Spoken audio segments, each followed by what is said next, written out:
দেখে কি মনে হচ্ছে সসের রঙটা কি মাশাল্লাহ! কিভাবে এত সুন্দর একটা সস তৈরি হলো চলুন সেটা দেখে নেই। আসসালামু আলাইকুম। এই সুন্দর লাল লাল টমেটোগুলো দিয়ে আজকে সস হবে। এখানে মোট 4 কেজি টমেটো আছে। তার মধ্যে কিছু একটু ভালো দেখে মন্দ দেখে ফেলে দিয়েছি আর ভালোগুলো নিয়েছি। আর এখনকার টমেটো কিন্তু খুব সুন্দর লাল কালার হয়, তো আমার মনে হয় সস বানানোর এটাই উপযুক্ত সময়। তো টমেটোগুলোকে খুব ভালো করে আমি ক্লিন করে নেব, যার জন্য দেখেন টমেটোগুলো আমি ভিজিয়ে রাখছি। কিছুক্ষণ ভিজিয়ে রাখলে তারপর আমি এগুলো সুন্দর করে পরিষ্কার করে নিব। তো টমেটোগুলো কিন্তু দেখতে মাশাল্লাহ। আর টমেটোগুলো পরে আমি সুন্দর করে পরিষ্কার করে কেটে একটা করে টমেটো 4 ভাগ মানে কিউব করে নিয়েছি।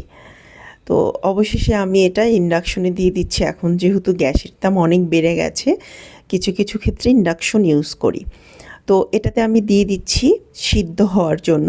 এর সাথে আমি আদা, রসুন, গোলমরিচ, দারচিনি এবং শুকনা মরিচ দিয়ে দিচ্ছি।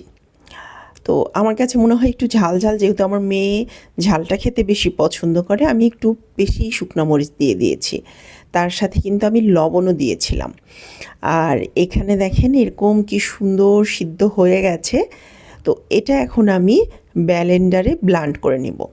কেউ চাইলে এই যে ঘুটনি দিয়েও ঘুটে নিতে পারেন। তো আমার তো ঘুটনি নেই, যার জন্য ব্লেন্ডারই শেষ ভরসা। তো এটা আমি ব্লেন্ডারে ব্লেন্ড করে নিচ্ছি। তবে আমার একটা ভুল হয়েছিল, এর মধ্যে যে গোলমরিচটা ছিল সেগুলো তুলে নেওয়া উচিত ছিল, না হলে একটু ছোটো ছোটো কালো দানার মতো হয়। তবে গোলমরিচ দেওয়ার জন্য কিন্তু বেশ একটা ঝাল ঝাল ভাবও এসেছে, যেটা খেতে খুব মজা লেগেছে। তো এই যে কালারটা এরকম হয়েছে, কালারটা কেন জানি এখানে ভালো লাগছে না, বাট একদম কিন্তু লাল হয়েছিল। তো এটা আমি একটা ছাঁকনির সাহায্যে সুন্দর করে সেঁকে নিব। তো দেখেন এরকম একটু চেপে চেপে সেঁকে নিতে হবে, তাহলে কিন্তু খুব সুন্দর এটার বেরিয়ে আসবে।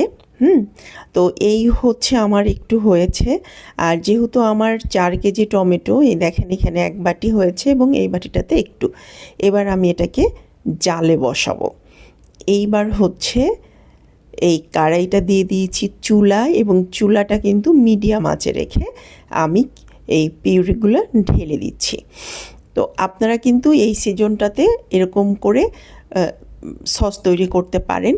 আর এর সাথে আমি মিশিয়েছি আলাদা করে 4 চামচ কর্নফ্লাওয়ারের সাথে সামান্য পরিমাণ ভিনেগার দিয়ে এটাতে আমি দিয়ে দিয়েছি। আর সাথে দিয়ে দিচ্ছি চিনি। আমি চিনিটা